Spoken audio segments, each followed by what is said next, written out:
के लिए कम से कम उम्र आपकी कितनी होनी चाहिए। तो वो यहाँ पे दी गई है 90 दिन की, यानी कि कम से कम 90 दिन के बच्चे से लेके आप इस इंश्योरेंस प्लान को ले सकते हैं। उसके बाद हम बात करते हैं प्रीमियम पेइंग टर्म की, यानी कि अगर आप इस पॉलिसी को लेते हैं तो इसमें आपको कितने साल अपनी पॉलिसी में प्रीमियम पे करना होगा। तो यहाँ पर LIC ने आपको 4 ऑप्शन दिए हैं। इन 4 ऑप्शन में से आप कोई भी एक ऑप्शन चूज कर सकते हैं। सबसे पहले ऑप्शन दिया गया है आपको 15 साल का, दूसरा ऑप्शन मिलता है 20 साल का, तीसरा ऑप्शन है 25 साल का, और जो चौथा ऑप्शन दिया गया है वो 30 साल का दिया गया है। इसमें से आप कोई भी एक प्रीमियम पेइंग टर्म ले सकते हैं। उसके बाद बात आती है मैक्सिमम एज की, यानी कि ज्यादा से ज्यादा इस इंश्योरेंस प्लान को लेने के लिए आपकी एज कितनी होनी चाहिए। तो यहाँ पर अगर आप 15 साल के लिए PPT लेते हैं तो यहाँ पर 55 साल तक के व्यक्ति इस पॉलिसी को ले सकते हैं। उसके बाद अगर आप 20 साल की PPT लेते हैं तो यहाँ पे आपकी उम्र 50 साल ज्यादा से ज्यादा होनी चाहिए, यानी कि 90 दिन के बच्चे से लेके 50 साल के व्यक्ति तक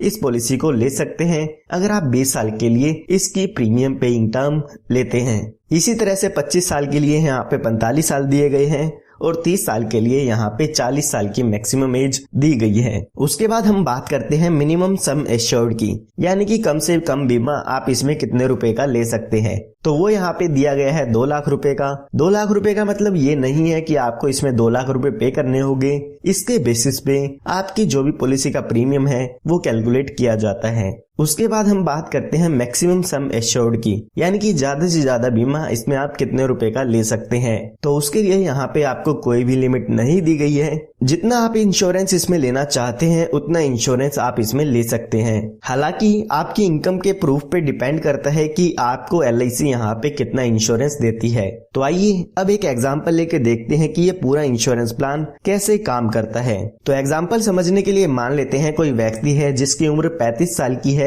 वो इस इंश्योरेंस पॉलिसी को लेना चाहते हैं। उसके बाद अगर हम प्रीमियम पेइंग टर्म की बात करें तो हमारे पास 4 ऑप्शन थे।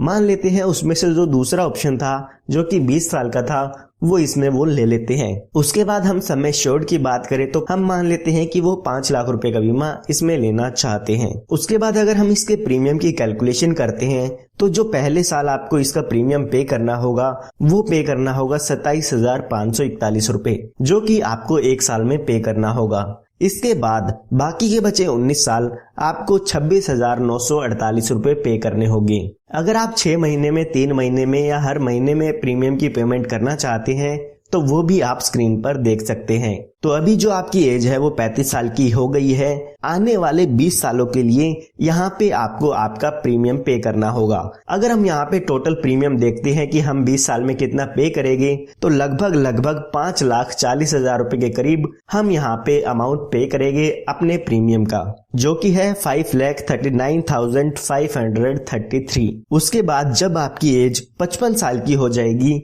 तो उसके बाद आपको प्रीमियम पे नहीं करना है, यानी कि 35 साल से लेके 55 साल तक आपको इसमें प्रीमियम पे करना होगा, क्योंकि हमने 20 साल की प्रीमियम पेइंग टर्म इसमें ली थी। उसके बाद यहाँ पे आपको ईयरली 40,000 रुपए LIC की तरफ से मिलते हैं, यानी कि LIC आपको हर साल 40,000 रुपए देती रहेगी, जो कि आपके सम एश्योर्ड का 8% होता है। हमारी केस में सम एश्योर्ड देखे तो 5 लाख रुपए का है। 5 लाख का 8% करते हैं तो 40,000 रुपए ईयरली आपको LIC की तरफ से मिलता रहेगा। ये 40,000 तब तक आपको मिलता है जब तक आपकी उम्र 100 साल की होगी। जब यहाँ पे आपके 100 साल पूरे हो जाएंगे तो यहाँ पर इस पॉलिसी की मैच्योरिटी हो जाती है, यानी कि आपको 40,000 रुपए ईयरली अमाउंट मिलेगा, वो मिलेगा 45 साल के लिए। उसके बाद जब आपकी उम्र 100 साल की हो जाएगी तो यहाँ पे मैच्योरिटी हो जाएगी और मैच्योरिटी पर आपको यहाँ पे लगभग 51,42,500 रुपए का अमाउंट मिल जाता है, जिसमें कि आपका 5 लाख रुपए का सम एश्योर्ड होता है, 11,57,500 रुपए का आपका यहाँ पे बोनस होता है, और उसके बाद अगर हम बात करें फाइनल एडिशनल बोनस की तो लगभग 34,85,000 रुपए का यहाँ पे फाइनल एडिशन बोनस आपको मिल जाता है। तो यहाँ पे आपको 51,42,500 रुपए तक का अमाउंट इसमें मैच्योरिटी पर मिल जाता है। तो आइए एक बार इस पॉलिसी के टोटल बेनिफिट जान लेते हैं कि आपको इसमें कितने रुपए मिले हैं। तो अगर हम 40,000 रुपए ईयरली के हिसाब से देखते हैं तो 45 साल तक हमें 40,000 रुपए मिले हैं, जो कि हमारा हुआ 18 लाख रुपए। इसके साथ साथ मैच्योरिटी पर हमें 51,42,500 रुपए मिले हैं। तो ये टोटल हम देखते हैं तो लगभग हमें जो अमाउंट मिला है वो मिला है 69,42,500, यानी कि हमें 70 लाख रुपए के करीब इस पॉलिसी से रिटर्न देखने को मिल जाती है। ये हमने बात तब की है जब पॉलिसी होल्डर की डेथ 100 साल तक नहीं होती है। इस पॉलिसी में जब पॉलिसी होल्डर 100 साल का हो जाता है तो ही इस पॉलिसी की मैच्योरिटी होती है। आइए अब हम एक एग्जांपल लेके देखते हैं कि अगर पॉलिसी होल्डर की डेथ हो जाती है तो यहाँ पे इस पॉलिसी के क्या बेनिफिट आपको मिलते हैं। तो यहाँ पर हमने माना था कि जो आपकी उम्र है वो 35 साल की है। तो पॉलिसी शुरू होने के बाद कभी भी आपकी डेथ हो जाती है तो यहाँ पर आपको आपकी पॉलिसी का सम एश्योर्ड का अमाउंट मिलता है, जो कि हमारे एग्जाम्पल में देखें तो 5 लाख रुपए का अमाउंट है। यानी कि कभी भी इस पॉलिसी होल्डर की डेथ होगी तो 5 लाख रुपए का अमाउंट तो मिलेगा ही मिलेगा। साथ में जितने साल भी आपकी पॉलिसी चली है उतने साल का यहाँ पर आपको बोनस भी मिलता है। इसको भी अगर हम एक एग्जांपल लेके देखें तो मान लेते हैं पॉलिसी शुरू होने के 5 साल बाद पॉलिसी होल्डर की डेथ हो जाती है। तो उस केस में यहाँ पर लगभग बोनस मिलता है, जो आपको मिलता है वो मिलता है 1,37,500 रुपए। तो यहाँ पर टोटल डेथ के केस में 6,37,500 रुपए का अमाउंट मिल जाएगा। इसी तरह से 10 साल बाद डेथ होती है तो 10 साल का बोनस आपको मिलता है। इसी तरह से 50 साल बाद डेथ होती है तो 50 साल का बोनस यहाँ पे आपको आपकी पॉलिसी में मिल जाता है। इसके साथ साथ जो भी आपका सम एश्योर्ड होगा वो भी आपको इसमें मिल जाता है। पॉलिसी होल्डर की डेथ होने के बाद आपकी पॉलिसी वहीं पर खत्म हो जाती है। उसके बाद ना ही आपको कोई अमाउंट मिलेगा और ना ही आपको कोई प्रीमियम पे करना होगा। आइए अब बात करते हैं कि अगर पॉलिसी होल्डर की डेथ एक्सीडेंट के कारण से होती है तो उस केस में आपको क्या बेनिफिट मिलते हैं। तो अगर पॉलिसी होल्डर की डेथ एक्सीडेंट से होती है तो यहाँ पर 5 लाख रुपए का अमाउंट आपकी पॉलिसी में और ऐड कर दिया जाएगा, जो कि हमारे केस में सम एश्योर्ड होता है। तो यहाँ पर अगर हम टोटल बेनिफिट की बात करें, अगर पॉलिसी होल्डर की 39 ईयर की एज में डेथ होती है तो 11,37,500 रुपए का अमाउंट डेथ के केस में मिल जाता है। यहाँ पर LIC ने आपको एक बेनिफिट और दिया है।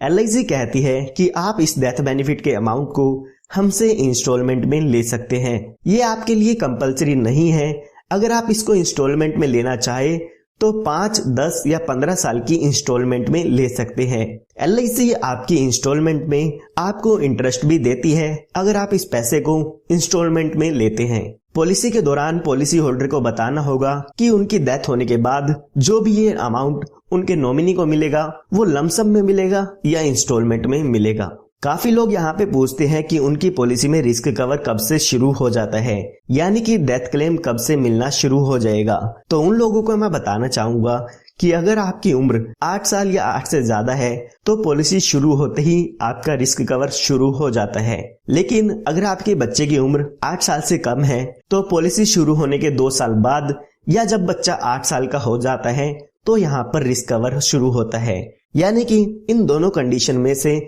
जो भी पहले आप कंडीशन पूरी कर देते हैं उसके हिसाब से आपका रिस्क कवर शुरू हो जाता है। आइए अब इस पॉलिसी के अदर बेनिफिट्स की बात करते हैं, यानी कि इसमें आपको और कौन कौन से बेनिफिट मिल जाते हैं अगर आप इस पॉलिसी को लेते हैं। तो यहाँ पर सबसे पहले आपको एडिशनल राइडर मिल जाते हैं, यानी कि कुछ एडिशनल बेनिफिट आप इस पॉलिसी में ले सकते हैं। इसके लिए आपको कुछ एक्स्ट्रा प्रीमियम देना होगा। तो सबसे पहले यहाँ पे आपको एक राइडर मिलता है accidental death and disability rider. उसके बाद यहाँ पे accidental benefit rider, term insurance rider, critical illness rider और प्रीमियम वेवर बेनिफिट राइडर मिल जाते हैं। इनके लिए आपको एक्स्ट्रा प्रीमियम पे करना होगा। एक्स्ट्रा प्रीमियम पे करके इन बेनिफिट्स को आप अपनी पॉलिसी में ले सकते हैं। अगर हम बात करें प्रीमियम वेवर बेनिफिट राइडर की, तो अगर बच्चे की पॉलिसी आप लेते हैं तो उस पॉलिसी में आप PWB राइडर ले सकते हैं। और अगर हम बात करें एक्सीडेंटल बेनिफिट राइडर की, तो मैंने आपको जो पॉलिसी में आपको प्रीमियम बताया था